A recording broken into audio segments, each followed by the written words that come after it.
देश के इतिहास में शायद पहली दफे ऐसा होगा कि किसी राज्य का राज्यपाल उसी राज्य के मुख्यमंत्री के ऊपर मानहानि का मुकदमा करता हो। अमूमन ये सुनकर आपको भी भरोसा नहीं हो रहा होगा, क्या सच में ऐसा हो सकता है? देश में लोकतंत्र के प्रहरी जब इस तरीके से एक दूसरे के ऊपर अब विश्वास जताएंगे और एक दूसरे के ऊपर मुकदमे करेंगे, तो सोचिए दो महत्वपूर्ण पद की गरिमा क्या रह जाएगी।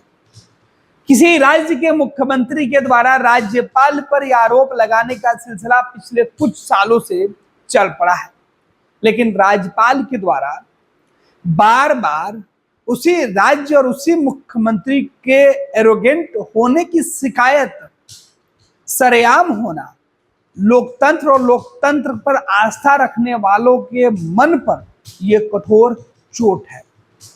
यह पूरा वाक्य एक ऐसे प्रदेश से निकलकर सामने आया है जहां देश में नरेंद्र मोदी की सरकार जब से बनी है तब से टकराहट मुख्यमंत्री और राज्यपाल के बीच देखने को मिलती रही है।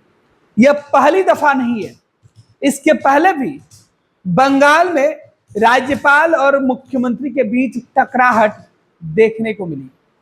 ममता अपने ही राज्य में, अपने ही राज्य के अंदर भविष्य, लोगों के हित, बंगाल का विकास, पश्चिम बंगाल में रहने वाले लोगों के विकास के लिए जो संवैधानिक नियम है उसके तहत राज्यपाल और मुख्यमंत्री को आपस में तालमेल मिलाकर रहना होता है। विकास के लिए दोनों को काम करना होता है। सरकार जहां गलती करती है वहां राज्यपाल उसे आईना दिखाने का काम करते हैं। लेकिन सोचिए जब किसी राज्य का सबसे प्रमुख दो महत्वपूर्ण व्यक्ति आपस में ही लड़े, एक दूसरे के ऊपर आरोप लगाए और अब मुकदमेबाजी करने लगे, तो उस राज्य के अंदर क्या तस्वीरें होगी। दरअसल पूरा मामला क्या है वो हम आपको समझा रहे हैं। बंगाल के मुख्यमंत्री ममता बनर्जी और बंगाल के राज्यपाल एक दूसरे के ऊपर इस तरह आरोप लगा चुके हैं कि वो देश भर में सुर्खियां बना हुआ है। लेकिन अब तो मामला न्यायालय तक पहुंच गया। यह पहली बार नहीं हो रहा। इसके पहले जो राज्यपाल हुआ करते थे, जो आज देश के उपराष्ट्रपति हैं, राज्यसभा के सभापति हैं, उनकी भी टकराहट ममता बनर्जी से हो चुकी है। उन्हें बंगाल छोड़कर जाना पड़ा। लेकिन अब जो दूसरे राज्यपाल आए हैं वो भी ममता बनर्जी से सीधे टकराते हुए दिखाई पड़ रहे हैं। बंगाल के राज्यपाल डॉक्टर सीवी आनंद बोस ने अपने खिलाफ की गई आपत्तिजनक टिप्पणी को लेकर मुख्यमंत्री ममता बनर्जी के खिलाफ कोलकाता हाईकोर्ट ने मानहानि का मुकदमा दायर किया है। शनिवार को राजभवन के एक वरिष्ठ अधिकारी ने इसकी जानकारी दी है।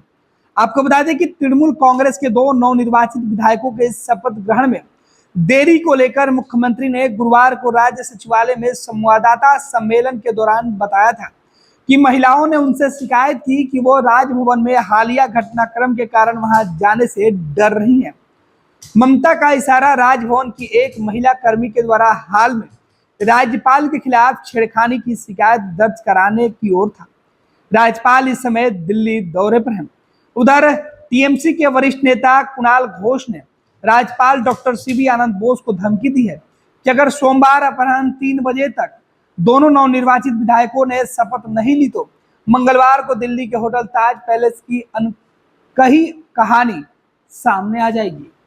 तो सीधे तौर पर अब बंगाल के राज्यपाल डॉक्टर सीवी आनंद बोस और ममता बनर्जी और उनकी पार्टी एक दूसरे के खिलाफ मयान से तलवारें निकालकर बैठे हुए हैं।